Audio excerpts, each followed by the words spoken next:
Olá, meus amigos, conforme prometido, estamos de volta aqui com o José Ribamar Mitoso, que vai contar detalhes do seu encontro com uma abduzida no centro de Manaus.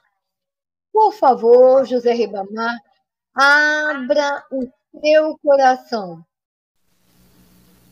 Boa noite, mais um amigo, boa noite a vocês que estão participando da transmissão, boa noite aos espectadores, telespectadores, aos ouvintes. Meu nome é José Ribamar Mitoso, sou escritor, sou dramaturgo, sou professor da Universidade Federal do Amazonas e sou doutor em arte, movimento cultural, política cultural e legislação cultural no Brasil, entre o século XVI e XXI.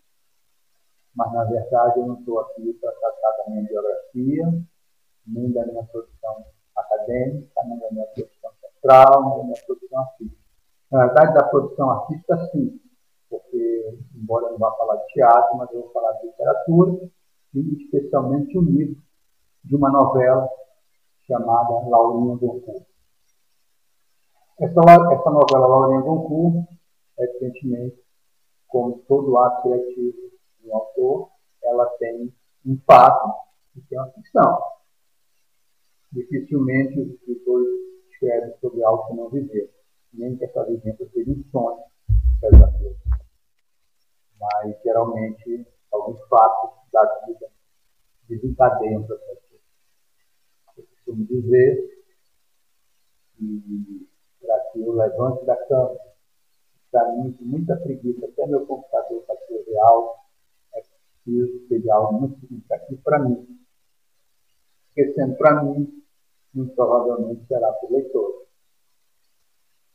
O fato de Laurinha Goncourt aconteceu comigo, provavelmente, entre os anos 2000, 2010, 2010.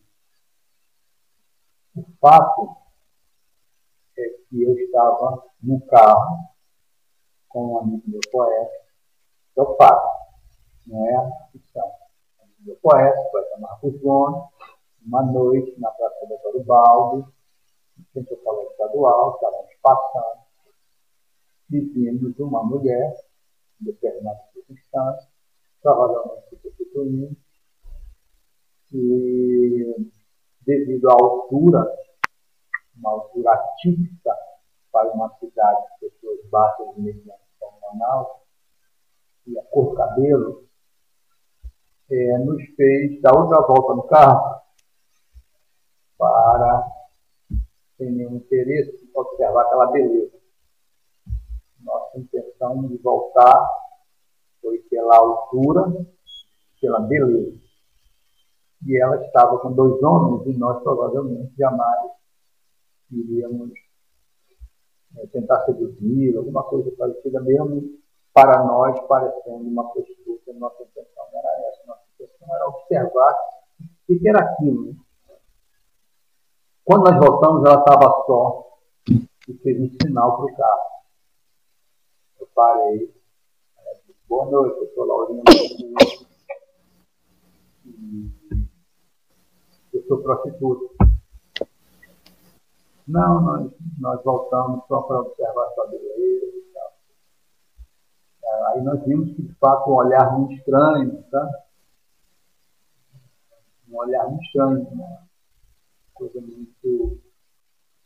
E ela disse: vocês não querem fazer um programa? Eu falei: não, mas eu estou interessado em saber quem é você. Ela falou: olha, eu não tenho tempo a perder porque eu preciso de dinheiro para comprar uma passagem para Nova York, para encontrar minha mãe, que estava me esperando em Nova York. Eu passei muito tempo longe da terra, aí eu comecei a passei muito tempo longe da terra, e depois que eu retornei, ainda não tinha mãe. Só falei com ela por contato, porque eu tinha em Nova York. Eu falei: como assim passou muito tempo longe? Eu fui abduzida, sintetizando, eu fui abduzida. Eu sou de Foz do Iguaçu, no Paraná, na fronteira. Eu sou russo descendente, eu estudei na União Soviética, na Patrícia Lumumba, em Moscou. Depois eu me tornei como eu tinha dupla cidadania, eu me tornei um oficial do Exército, ainda Exército Vermelho, ainda Exército Bolchevique, né? E Exército do Estado, da União das Repúblicas Socialistas Soviéticas. E eu me tornei uma espiã internacional, uma especialista em guerra química. Eu estive presente no Vietnã, no Camboja, no Laos, em outros espaços do conflito da Guerra Fria, sempre trabalhando com guerra química contra os nossos adversários na Guerra Fria, que são os Estados Unidos e esse bloco. E ela disse assim, mas eu estou perdendo meu tempo com vocês, eu queria saber se vocês querem fazer um programa, se vocês quiserem dinheiro. Eu falei, eu vou fazer sim. Eu vou te pagar e vou te entrevistar. Tudo bem? Tudo bem, aí nós saímos do carro, sentamos num banco, próximo ali no centro da Praça da Garibaldi, onde tem Coreto. Então, Coreto. Estamos da polícia, mas ela é Garibaldi, que é um poeta parnasiano no sítio da Borracha. E aí ela contou a história, né? Ela disse que foi abduzida quando ela estava na Bolívia, dando apoio logístico à guerrilha que Che Guevara estava fazendo. Portanto, está em 67, 68. E que ela foi abduzida ali. E que ela foi abduzida como parte de um jogo geopolítico, em que um presidente americano de pós-guerra, o Eisenhower, né, tinha feito um acordo com os três, né, GRYS, que são os cinzas, e com os extraterrestres de aparência nórdica, e autorizando-os a capturar pessoas indesejáveis para os Estados Unidos e fazer as experimentações que achassem necessárias e evitando matar. O acordo é para não matar hominídeos humanos terráqueos, segundo ela, existem humanos de outros planetas. E contou uma história, contando a história dela, né? E aí teve um momento que ela falou assim, quantos anos você tem? Ela falou 180. Eu falei, como assim? Ela falou, não, eu passei mais tempo, é a contagem do ano-luz, entendeu? E a transição. Lá a diferença do tempo é a contagem do tempo é diferente. E eu disse, 180, tu saíste com quantos anos da Terra? Ela falou 30 e pouco. E ela ficou de pé, nós pedimos, tirou a roupa ali mesmo na praça, né? Nós estamos absolutamente assustados. Primeiro, porque poderia, falta de pudor público, né? A nudez pública e tal. Segundo, uma mulher muito parecendo uma oficial de exército mesmo, uma mulher toda musculosa, tudo isso.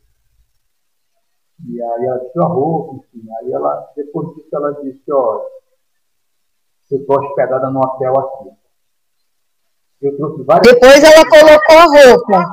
Colocou a roupa e disse, olha, estou hospedada no hotel aqui. Nós falamos que éramos escritores, tal, enfim.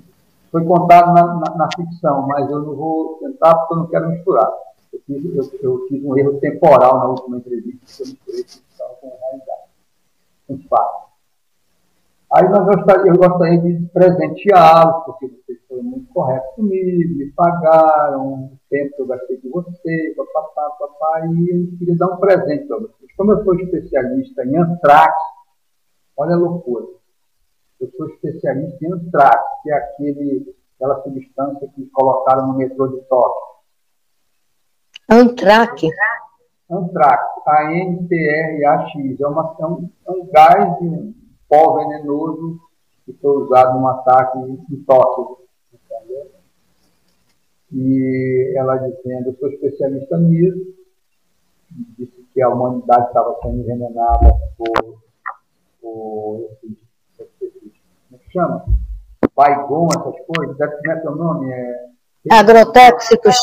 Agrotóxicos, mas para matar inseto, assim. Inseticidas. Inseticidas, que é colocado no quarto das crianças, envenena as crianças, envenena as células ainda cedo.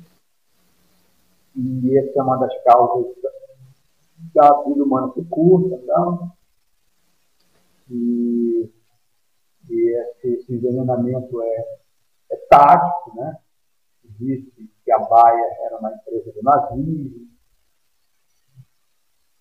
que era uma experimentação ainda da época. E queria me dar de presente que ela chamou de quartzo, quer dizer, um cristal, que colocado em contato com o sangue, torna a vida humana infinita, eterna. Inclusive, ela disse que ela esteve em Alfa Centauri, que é a estrela mais próxima do Sol, no sistema planetário de Alfa Centauri, né? E que Jesus era de lá, que Jesus também frequentava Órion, e disse que Jesus levou 3.000 anos-luz para chegar na Terra, e que Maria foi engravidada por um download biológico, levou 3.000 anos para chegar na Terra. Os kardecistas têm um negócio que Jesus fez várias encarnações de outros planetas. Eu não sou estudioso disso.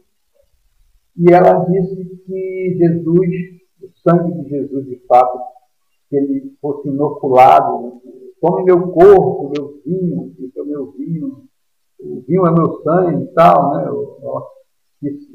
Não era vinho, não, era sangue mesmo, e que os apóstolos tomassem o sangue de Jesus, teriam a vida eterna, e reproduziriam a vida eterna, se tornariam os humanos, os humanos terráqueos, e vida eterna como humanos humanoides de outros planetas. Ela citou planetas de Alfa Centauri, que é uma estrela, e disse que há planetas na nebulosa de Mira, que somos humanoides, e os últimos humanoides que não têm vida eterna somos nós. E aí eu disse, olha, eu estou muito interessado em viver para sempre e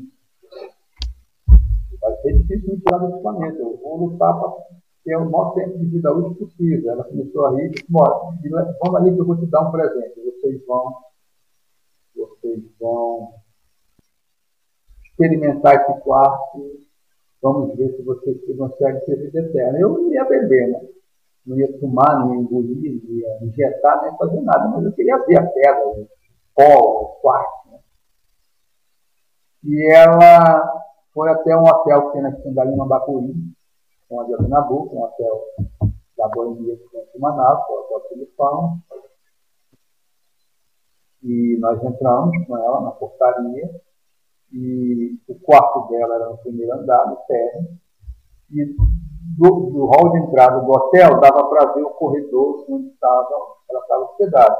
Ela passou, não falou com o porteiro, passou e entrou num dos últimos quartos. Nós vimos, sentamos no sofá e estamos esperando. Mas demorou muito mais de meia hora, nós falamos com a portaria, disse, olha, eu sou uma moça, ela é feliz, está no quarto tal, naquele quarto ali. E nós queremos que o senhor chame, porque está demorando e tal. Naquele quarto não tem ninguém, a chave é essa aqui. E eu disse, mas como nós vimos entrar? Então vamos lá. Aí nós fomos no quarto, ele abriu o quarto, não tinha ninguém. O poeta que estava comigo, Marcos, quase um infarto. Me chamaram meu primo, pelo amor de Deus, me leva para casa, que a mulher não sei o que, camarão, não sei o que, vai nos levar não sei para onde. Eu disse, calma, cara, nós estamos juntos nessa. Não, me leve para casa, depois você vive a sua experiência sozinho. Tá bom. Aí eu deixei ele em casa, ele morava logo depois, no final da ponte da 7 de setembro, a última ponte, quando entra na Cachoeirinha, ele morava logo ali. Aí eu deixei, retornei pela ponte da Ducante, voltei para o hotel, E ela não estava no hotel, o porteiro assustado, o gerente do hotel já estava lá, pálido, né? E ele me conhecia, o filho dele tinha sido meu aluno, professor, você não está mentindo, não dá para aqui. O maior interessado em que essa história não esteja acontecendo sou eu, meu irmão. O maior interessado sou eu. Então, presta atenção. Aí, na Joaquim Nabuco, eu troquei na última entrevista, porque na ficção eu coloquei que eu tinha encontrado uma amiga na primeira boate gay de Manaus, que ela estava pedindo carona na Joaquim Nabuco, perto de uma boate chamada Enigma. Mas eu não fui nisso. Tinha um bar na Joaquim Nabuco, que era um bar-boate, entre a Lima Bacuri e a 7 de setembro. Então eu saí do Filipão, no carro, que eu dirigia na época, quando eu vi essa amiga, que não era homossexual, ela não era lésbica, mas estava nesse bar, né, que é um bar democrático, né, e ela fez sinal para mim, barriga, rapaz, o que outro? Ela falou, rapaz, aconteceu um negócio contigo. Eu disse, o que foi, minha amiga? Ela falou, rapaz, eu estava no banheiro. Do nada apareceu uma mulher. Do nada, ela não entrou pela porta. Apareceu uma mulher, aí deu as características, ruiva, alta, tal, e ela perguntou se eu queria namorar com ela. Eu disse que não, que eu era sexual e tal, e saí. Mas fiquei muito assustada, porque ela chegou a pegar no meu braço e ela era muito fria. Aí eu disse, vamos fazer o seguinte, isso aqui é um bar-boate? Ela falou, é um bar-boate. Eu disse, me leva lá, vamos entrar. Aí eu parei o carro. Quando eu entrei, como era um bar democrático, a Laurinha estava sentada numa mesa, namorando com um rapaz e com uma moça. Baguei tem essas coisas, né? E aí eu digo, pô, não vou abordar a moça, porque eu sou um rapaz, um moço educado, mas a primeira oportunidade que ela deixar de namorar com o casal, eu vou procurar. E eu fiquei de longe com a minha amiga, olhando.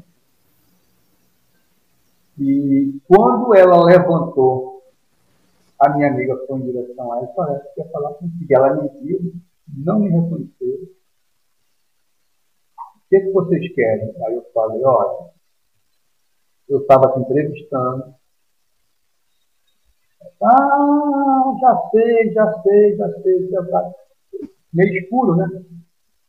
A penumbra, eu estava te entrevistando e tal. Aí você sumiu e nós estamos muito interessados em saber o que está acontecendo.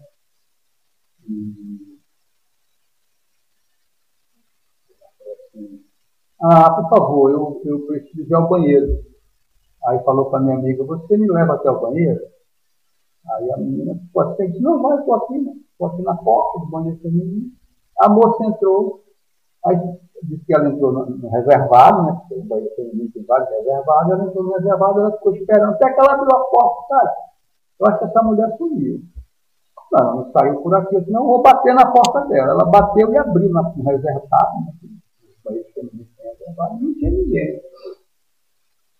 Mas eu lembrei que ela tinha dito que ela adquiriu muitos poderes. Poderes de transmutação, poderes de teletransporte. Ela tinha adquirido muitos poderes, que ela era humana, mas que, devido às experimentações que foram feitas com ela, e quando a colocaram na Terra, e ela sumiu.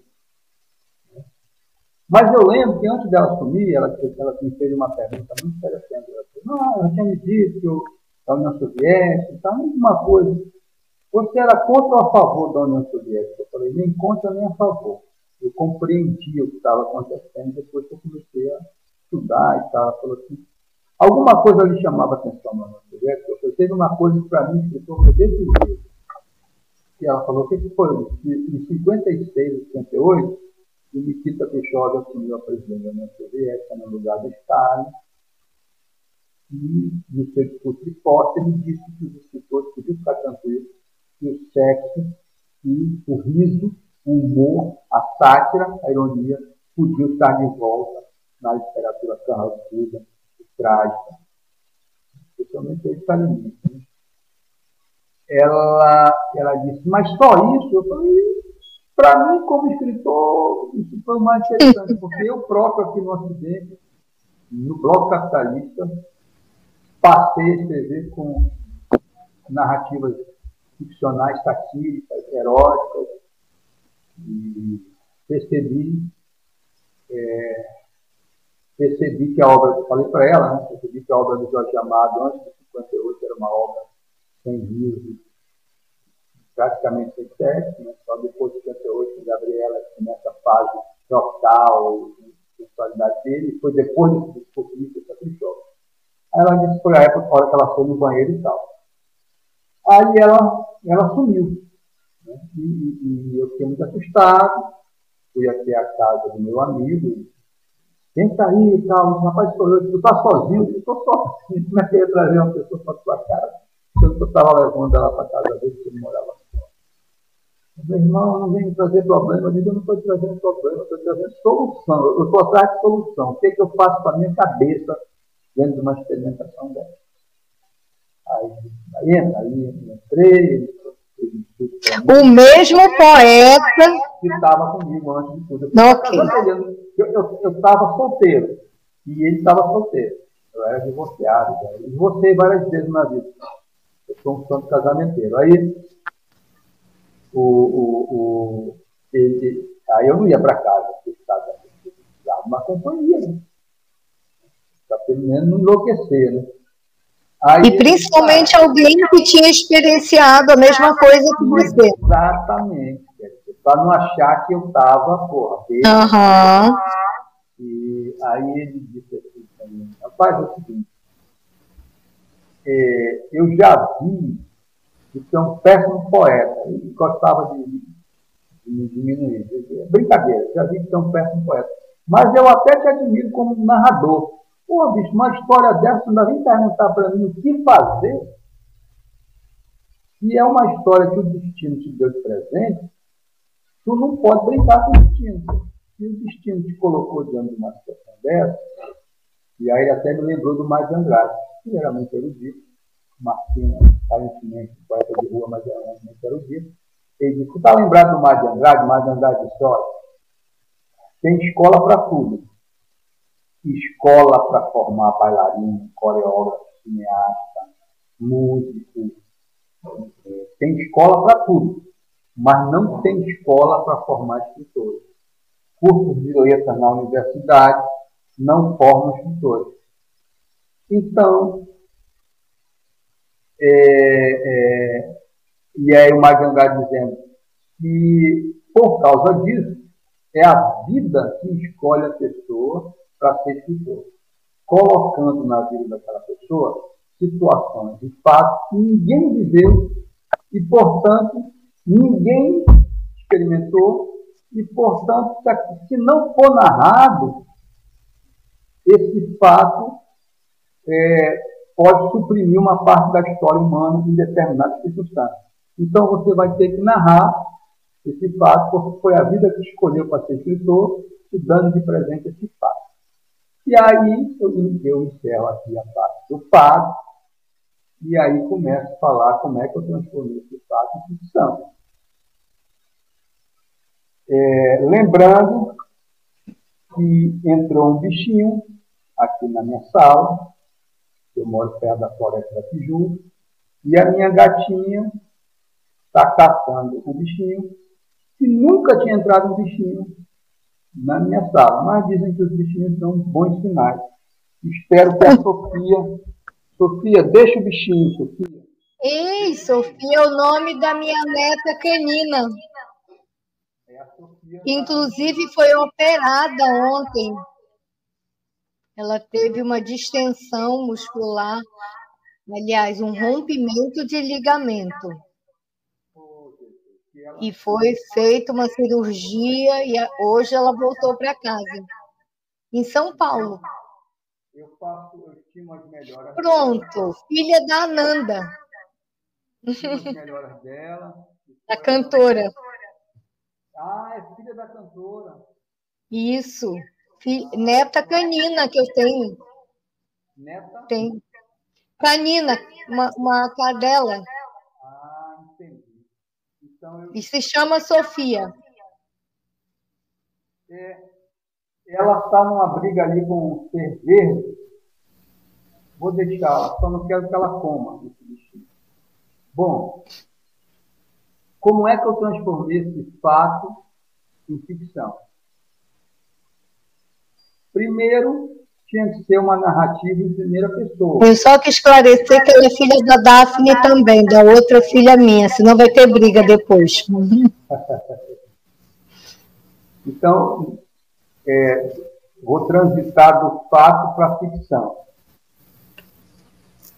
A primeira coisa que eu pensei, e eu fiquei lá na casa do meu amigo planejando, é que tinha que discutir com ele, né, debatendo com ele, é que tinha que ser uma narrativa em primeira pessoa. Por que em primeira pessoa?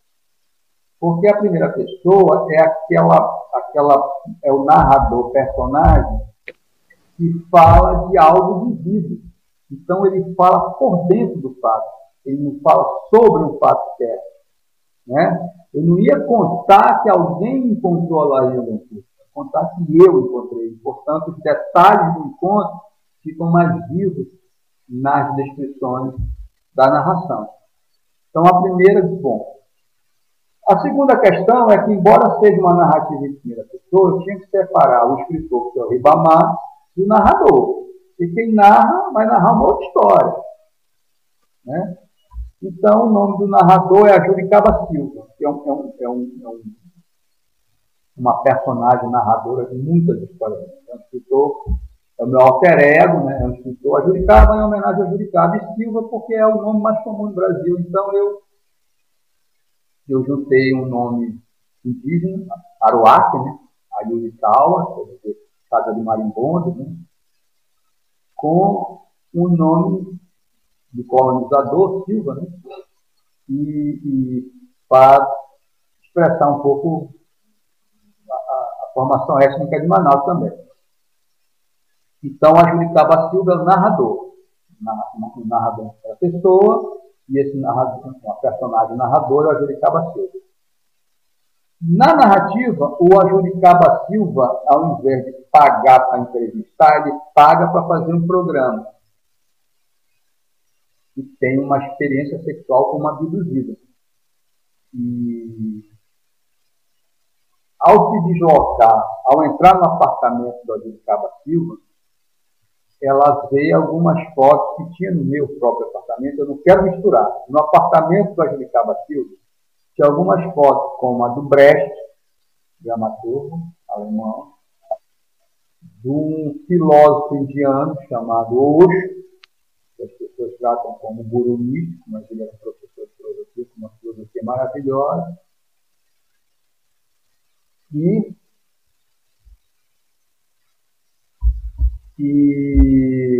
uma foto de um escritor amazonense chamado Arthur Ingrato. Eu estou olhando para a Sofia, minha filhinha, Celina. Então ela olhou e perguntou assim, ela disse, para o Ajuricaba Silva, entrando no apartamento dele para fazer um programa, né, como prostituta, ela disse, você é comunista? Eu falei, por quê? Porque você tem uma foto do Brecht no seu apartamento, se você for comunista eu não vou lhe cobrar. Eu disse, não vou responder. E o que é que a foto do Osho está fazendo aqui? Esse guru do sexo, um alienador das massas, ela tinha um discurso bem soviético. Eu disse, ele não é um alienador das massas, ele é um filósofo, é um professor de filosofia da Universidade de Nova Delhi. E acho melhor você parar de falar mal das pessoas que você não conhece. Aí ela disse, e esse outro aqui quem é? Esse aqui é o Arthur Ingrato, uma pessoa amazonense, uma pessoa que me iniciou na literatura, me editou meus 4 primeiros livros e tal. E é uma pessoa que me deu a ser escritor. Ele não me ensinou a escrever, ele me ensinou a ser escritor, que é uma coisa diferente. E aí teve uma relação sexual, o poeta tinha ficado esperando lá embaixo, no apartamento, que era sobrado, termina dizendo, isso já é a ficção. Aí ele vai deixá-la, isso é muito importante, como é diferente do fato. ele vai deixá-la no hotel, esse hotel da Lima Batulha em Nabuco, acontece o mesmo episódio dela sumir, só que ele não a reencontra a 300 metros depois, num bar que tinha na própria Joaquim Nabuco. Ele vai para casa e a encontra já no final do Joaquim Nabuco, próximo já de João Batista, numa boate gay, e nessa boate gay, a Laurinha Goncourt está namorando com a namorada dele. E aí, eles estão no susto. A namorada que estava esperando ela no carro para conversar, uma namorada que estava em crise, existencial. Aí a namorada dele diz, olha, eu vou dormir contigo, mas só se eu levar minha amiga. E eu disse, eu não vou levar uma maluca dessa para minha casa, na narrativa ficcional.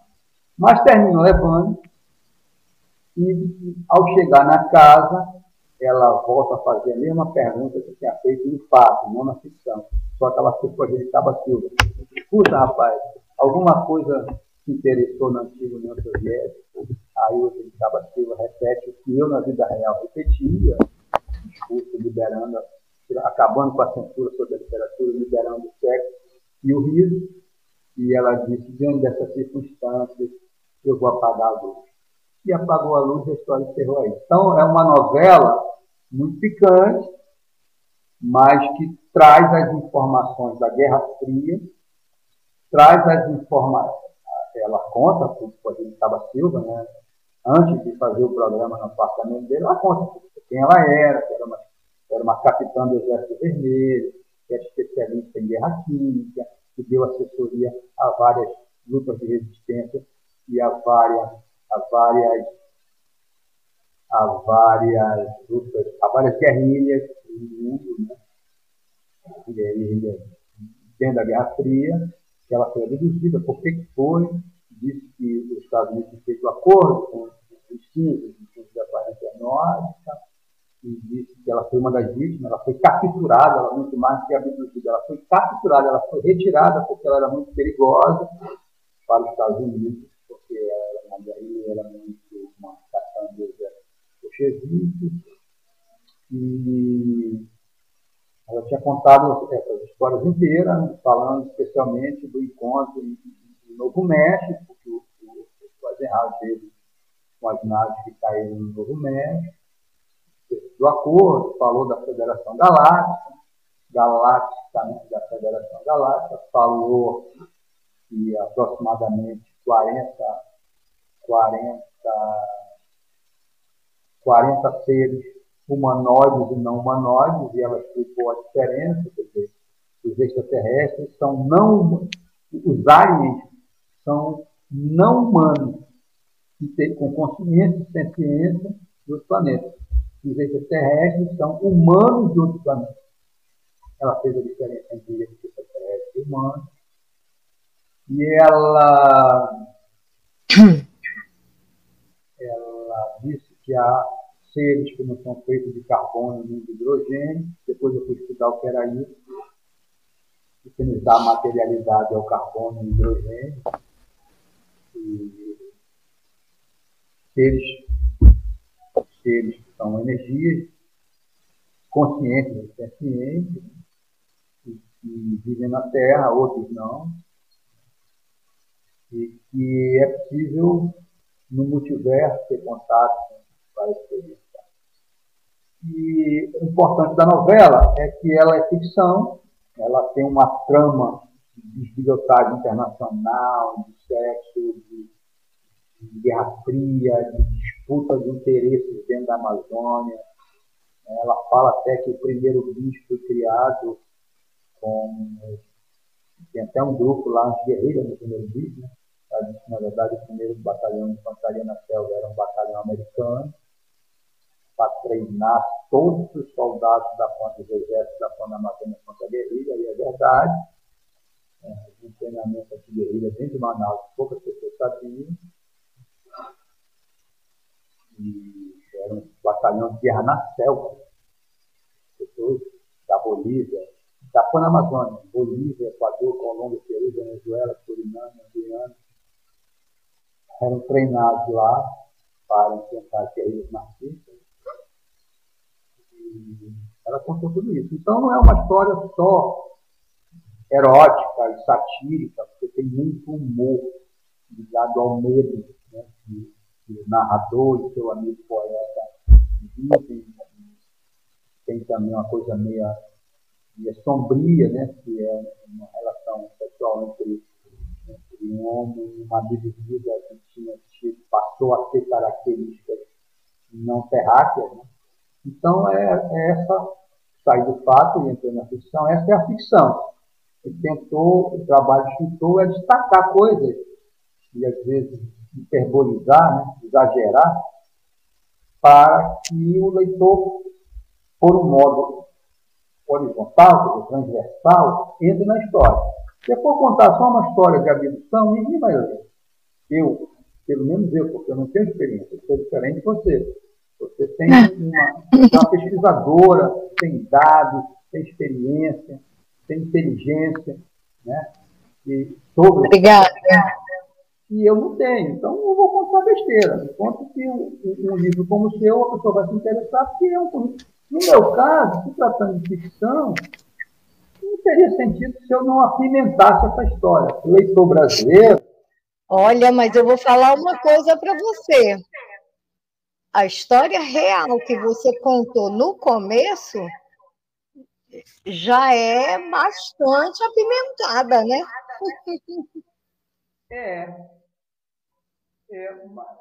Mas assim, existe uma técnica. Eu sei, ia ficar um pouquinho insossa, eu sei. Sabe, eu queria falar uma coisa para você e para o público também. Posso falar? Sim, eu já narrei o fato e a ficção. Pronto. Eu tenho um amigo, o apelido dele é Zezito, ele gosta muito desses temas, ele é filho de um grande empresário, que inclusive morreu faz poucos anos, e ele me relatou que ele vinha caminhando pela Avenida Getúlio Vargas, que inclusive é próximo da Praça Eleodoro Balbi, e ela termina na Getúlio Vargas com a 7 de setembro. Aliás, a praça é no final da Getúlio Vargas com a 7 de setembro, esquina, né? E ele viu 2 homens, eu não lembro se foi 2 homens ou um casal, também com uma altura descomunal.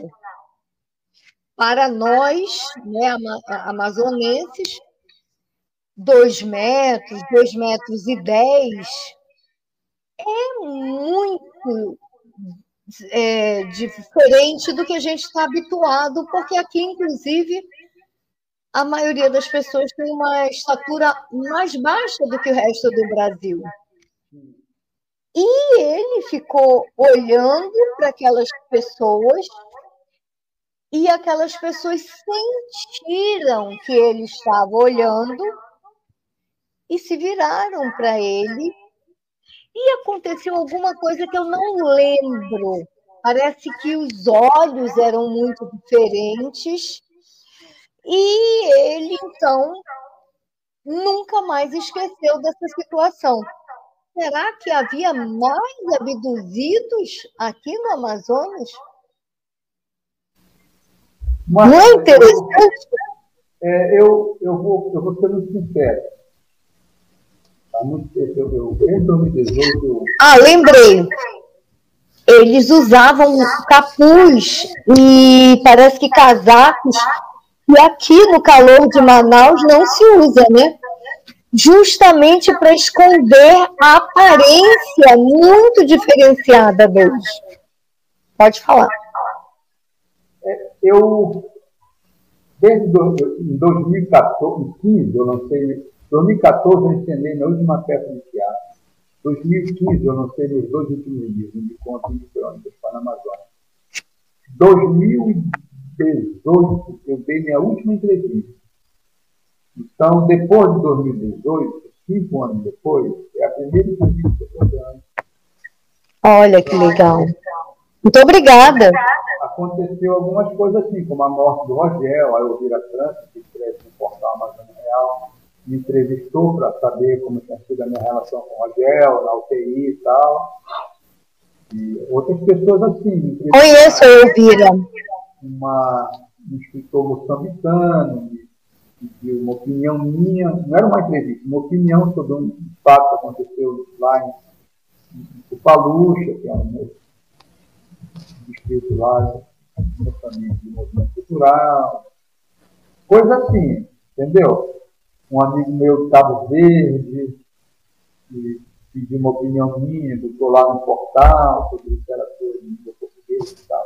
Mas entrevista mesmo, eu estou muito afastado. Eu tenho 8 livros de uma editora da União Europeia, que era lançado em 2013, por 60 anos, junto com o documentário, mas o documentário ficou pronto, nós adiamos o lançamento da Laurinha Goku e do livro de contos chamado Noturno Manauara, contos da Amazônia, contos noturnos, que aconteceram à noite em Manaus. E eu vou dizer uma coisa para vocês, eu estou dizendo que eu estou falando isso para relatar que eu não dou entrevista e tal, porque nós, geralmente, na entrevista você não pode ser muito verdadeiro, por causa de você tem que ter uma estratégia política para a sua fala. Mas eu não tenho por que esconder nada, porque eu não sou um pesquisador, não sou um sábio como você é uma sábia agora. Você é uma autoridade quando se trata dessas coisas. Eu não sou, só vivi uma situação. Então, diante do que você falou, eu vou lhe dizer umas coisas que depois eu fiquei, na época que eu escrevi lá, eu fiquei pensando. Então, olha, uma vez, no Amazonas Shopping, ali na Djalma Batista, aquela rua, não sei o nome, vai dar na, como chama? Né?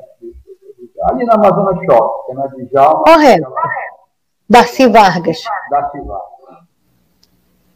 E era uma tarde comum, um dia de semana, eu fui ao shopping fazer alguma coisa, e eu encontrei um homem de 2 metros e 10, de aparência enorme. Esse cara parecia um bruto, assim, só músculo. Sabe, um cara assim, só músculo, de olho azul, louro. Um cara de 2 metros e 10 de altura, diferente dos homens altos, são magros, geralmente. São fortes, mas não são. Aquela montanha de... Nossa, um armário. Parecia um Hulk, assim, sabe? E eu estava tomando um chá no local lá do Amazonas Shopping e eu observei essa pessoa entrando. Eu fiquei assustado, ninguém percebe que as pessoas vivem muito obtusamente na cidade, né? No sentido de ligado, mas eu vivi no sentido de ligado, eu fui olhando para essa pessoa. E eu vi ele caminhando. Aí, quando eu conheci o pessoal lá do local que costumava o chá, eu disse, peraí que eu volto. Aí eu discretamente comecei a segui-lo, sabe? Aí ele entrou, olhou algumas vitrines, saiu, entrou num jipe todo bem transado, imaginei que era um viajante que tinha vindo pela Venezuela, pela BR-164. Eu imaginei que ele, o jipe todo cheio de barro e tal, mas uma figura muito estranha, sabe? Muito estranho. Não é um padrão humano aquele, entendeu? Uma outra vez, já que você está falando dessas questões, como eu morei muito tempo no sítio, na região do Tarumã, e eu fiquei numa madrugada, minha irmã, que era minha vizinha, uma pousada em frente à minha casa, ela ligou na madrugada para mim, cara, olha essa luz aí. Entendeu? O Tarumã, em Manaus, ele está alinhado com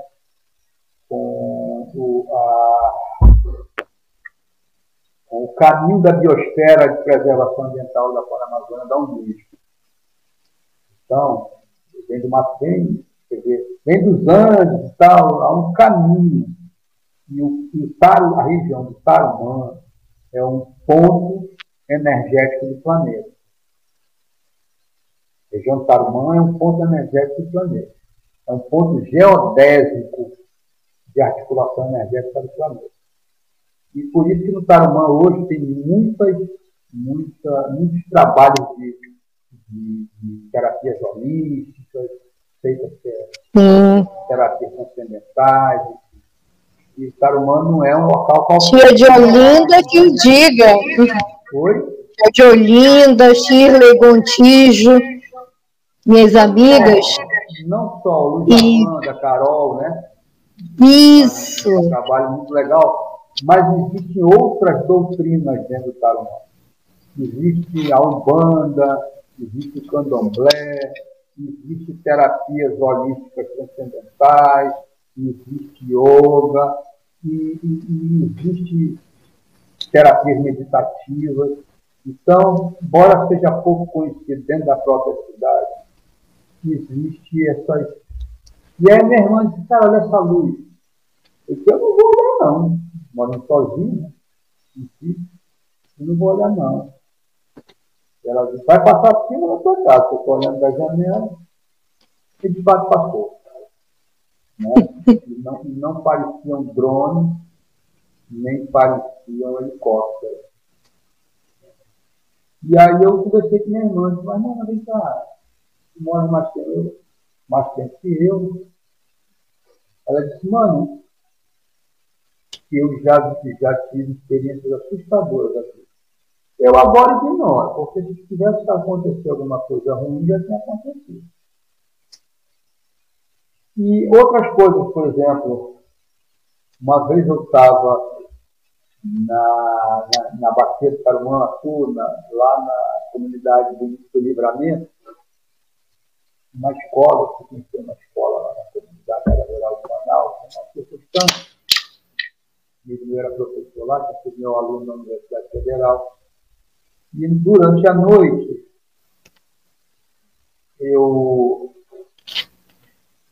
nessa região, eu fui sair de lá e fui até o Tupé. Morava no Tupé, um pajé dessano chamado Sr. Raimundo Dessano, o primo dos tucanos, né? No Alto Rio Negro, o tucano Dessano, a TV Pamassá, e eu fui lá com o Sr. Raimundo, que era meu amigo.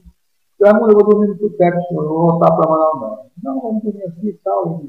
Ele sabe fazer bafafé. Bafafé é um tipo de benzimento com ervas. Ele sabe fazer limpeza energética e tal. Aí ele fez uma limpeza e tal. Nós tomamos um chá e fomos dormir. Na madrugada, eu fui tomar um banho. Era meio de praia, né? Na vazante. E eu vi sobre o Rio Negro luz se deslocando, entendeu? Então, tudo isso eu sempre ignorei. Eu sempre achei que era um helicóptero, que era, sabe, um balão meteorológico, Eu nunca... A Amazônia é um local de muitos experimentos militares, entendeu? E eu nunca me meti muito. Nunca procurei. Então, a sua pergunta é isso. Eu acho assim, que a humanidade não é terrestre. O nosso biotipo não é desse planeta. O sol queima a nossa pele, né? Tem outros fenômenos físicos, biológicos do planeta que não são adequados. Daí o processo de envelhecimento celular. Depois eu tive um contato com um grupo arturiano, em Minas Gerais. Eles têm uma outra explicação da nossa origem, nós viemos da constelação de Lira, nós somos humanoides, e depois viemos para o Sol, depois viemos para o Sol, e que dentro do sistema solar existem outras humanidades, e a única humanidade que não existe, que é 4 milhões e meio, 4 bilhões, o Big Bang tem 8 bilhões, 4 bilhões e meio de anos atrás, quando a Terra resfriou, que era uma bola de fogo, foi exatamente quando Marte explodiu. e acham que era uma civilização muito avançada, e as informações que nós temos de marcas extraoficiais já sabemos de outra civilização, e a opinião deles é que, na verdade, nós é que somos os marcianos, né? Que 4 bilhões e meio de anos atrás houve essa transição. Então, tem essas informações que vão surgindo, um caráter pré-científico. Ribamar, dobra só um pouquinho a tela do teu computador para a tua cabeça subir. Ou senta mais ereto, pronto. Resolvido. Você estava abaixo do seu nome. É isso que eu acho.